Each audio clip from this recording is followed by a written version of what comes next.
What's going on, family? We are going to be getting into some more Ren, and I've gotten so many requests from you guys for so many great songs, but I've only gotten one request for this one. And for some reason, this comment just really kind of stuck out to me when they said that, like, there's not a lot of reactors actually talking about this song. So I thought this might be a good one to go ahead and check out Another Lucy before I give you guys that Money trilogy. I know you guys really want me to talk about that one, and I promise I will not make it too long before I go ahead and get into that trilogy. Let's go ahead and check out Crucify Your Culture. A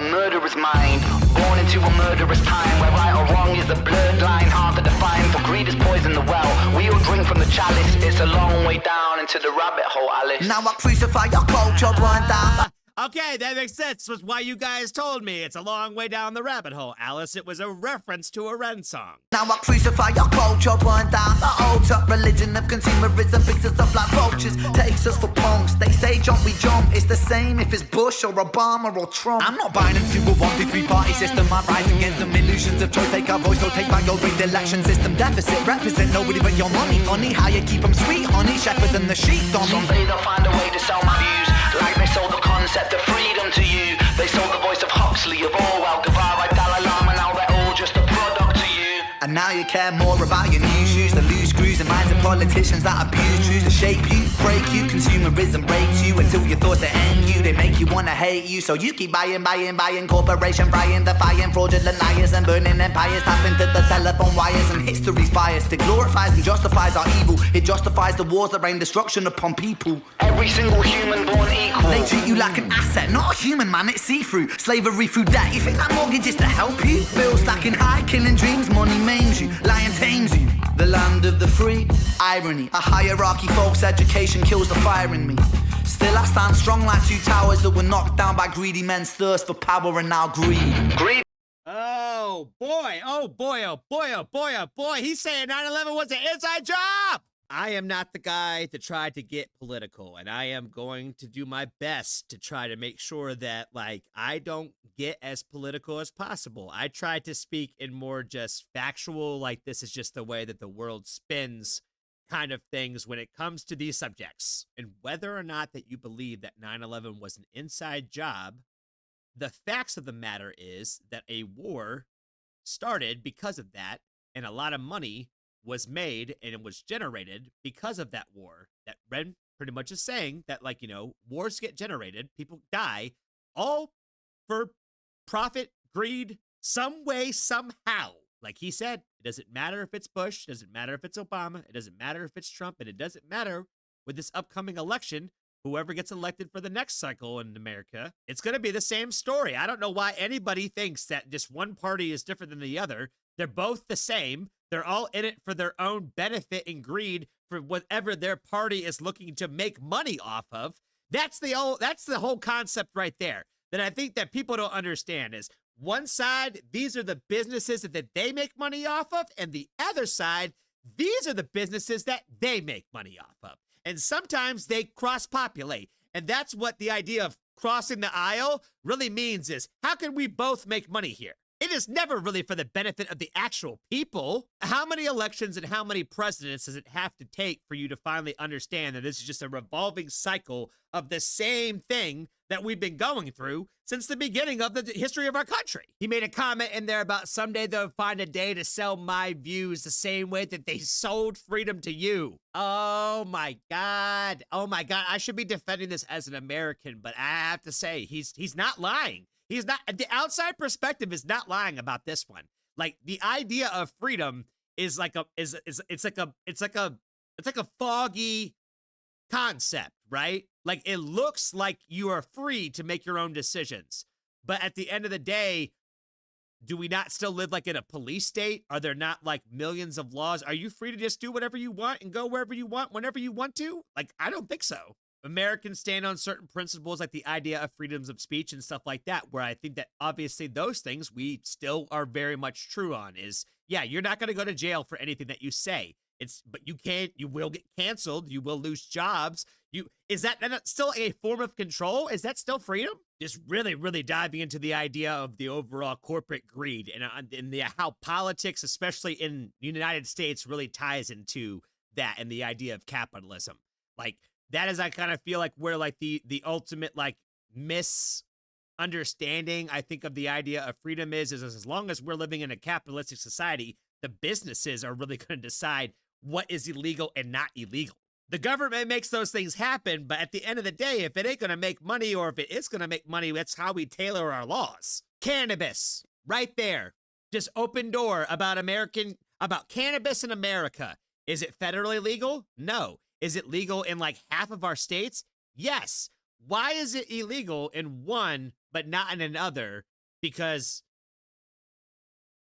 the state can decide that, but you could still go to jail for it. Like, it doesn't make any sense at all. Like, alcohol isn't federally illegal. It's available everywhere. Some states have stricter guidelines and, like, laws about how you can serve it and all those kinds of things, but it's everywhere and it's available. So, at the same time, if you look at the cannabis industry and where it's legal and where it's not, who's making money? What politicians are running those states? Are they associated with the cannabis industry at all? I don't know, but they probably are. It's the same thing for guns, over-the-counter prescription, drugs, all those things. It's all just legal or illegal for the sake of profit for somebody somewhere. It's not to benefit you and for the safety of the general public. And I feel like that's basically what Ren is getting to here, is that we are just like fed a spoonful of lies all the time, and we kind of eat it up like sheep. Now, trust me, guys, I know that, especially you guys, because my subs are smarter than the average bear. So I know that you guys are not the sheeple that we're talking about over here. But you guys know that there's plenty of people that just really have a hard time seeing things for just how they are. A lot of people, I think, live in, I don't want to say a fantasy world. That's a little harsh to say it's a fantasy world.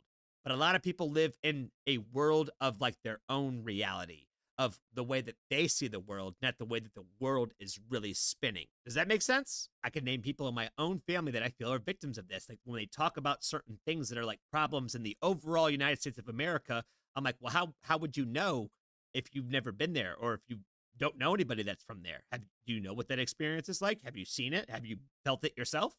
How could you say that they're wrong then? How could you say that that's not true then?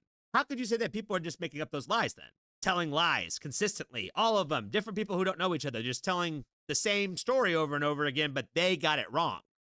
Greed plants a seed that will destroy us all if we succumb to greed. Fuck greed, silent I breathe, burn money. Greed makes us bleed, makes us bleed, makes us bleed. Our political system is a farce. Democracy will not exist till actions speak louder than money. Wealth is a poison honey, another money-making holiday for the Easter bunny. Adverts suck out your soul, drink Coca-Cola, lining up the pockets of the fat controller, selling fear to the people, let it spread like a bowl, a propaganda machine. Remember the dream, it's hopeless. Nikola Tesla, 1883. The DC current system fought against the AC, but not because the AC system wasn't any better, because people don't like change when money's at the center. Move, let me enter from the epicenter. Poison parliamenter, who's the main contender? Oh, it's you, Mr. President. Evident that the counterintelligence is a hell of a prevalent.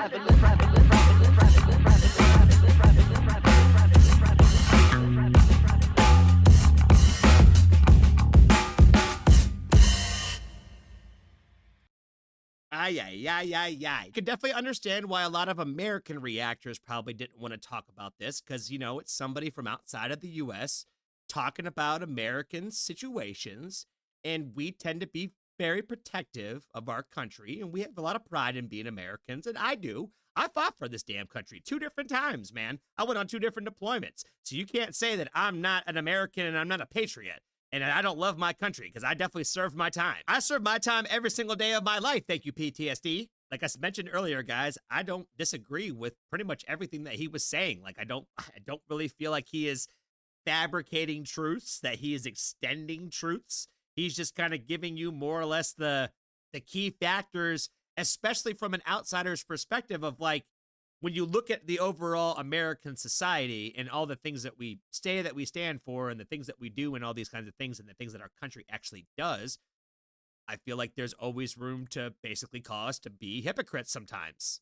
And that has nothing to do with the American people. That really has everything to do with the people who are running our country and what the overall representation of our country is. Like, that is the point of our elections, is that we hire officials and we elect these people to be the faces, to be the voices, and to be the representation of what the business of America is. That's the other thing that people don't understand, is the idea of the government is still a business. Like, there's money to be made in the government, and as we all know, they all do it. I'm sure there's a ton of them that go in there and feel like they're going to make the right changes and they're going to do the right thing and they're going to stand up for society. But when you are the one lone wolf and well, I don't want to say lone wolf. Let's not call it that. When you are the